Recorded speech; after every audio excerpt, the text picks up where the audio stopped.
You know.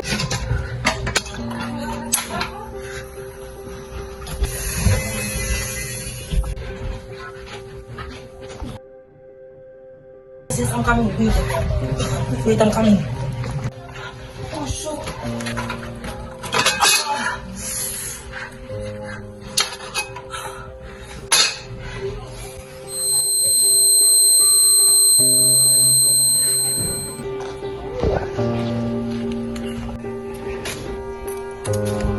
Excuse me, Mr. Bacon. Where's the money that you owe from? I'm sorry, Miss Anne. I'm gonna pay it after my boss release my paycheck. My God, Mr. Bacon. You always say that. It's been 5 months. If you never return my money, I will sue you. I'm sorry, Miss Anne. I'm gonna pay you within this month. No, see you in the court.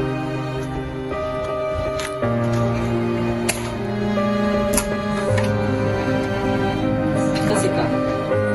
Dad, can I have my money for my tuition? It's our final tomorrow. I'm sorry, Jessica. I don't have money right now. Oh my God, this is so irritating. Jessica!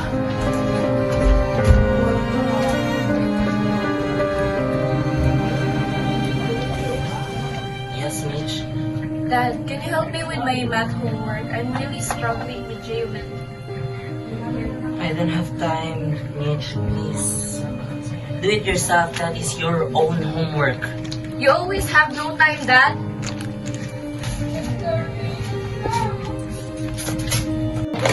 Dad, we're home. Hello, sweetheart. Can you teach me how to play chess? Our test tournament is upcoming next week. Chess? I'm sorry, sweetheart. I don't know how to play. Really? Mom would be here. She would really teach me how to do it. Please, sweetheart, not you too.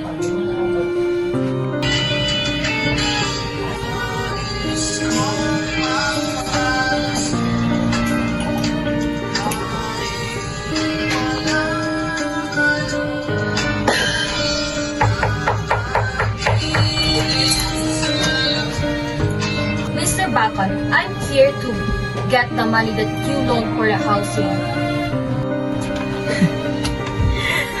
Oh, Miss Kay. Yes. About the land. I'm gonna pay you after a month. My boss didn't check. Paycheck.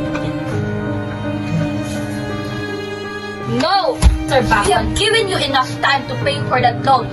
And if you cannot pay that within this month, we will sue you. And it's so impossible for you to cannot pay for this loan. You are drunk and you cannot pay for this.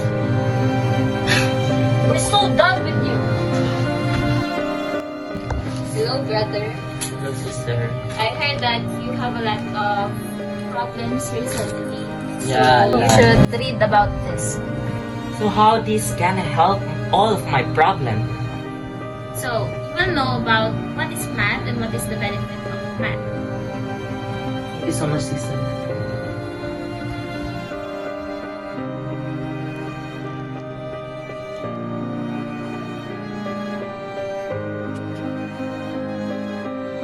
Jessica, this is for your tuition. Thank you so much, Dad.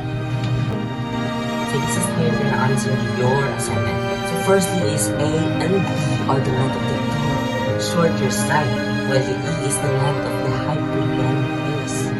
Okay, Dad. Thank you so much. Checkmate. Wow, that's a good one. Now you are ready to join that competition, sweetheart. Thank you, Dad.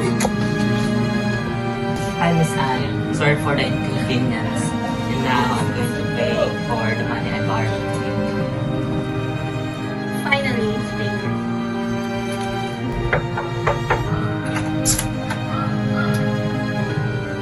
Thank you, Mr. Bacon. And I hope that you won't borrow money again, that you can pay in the exact time. Okay?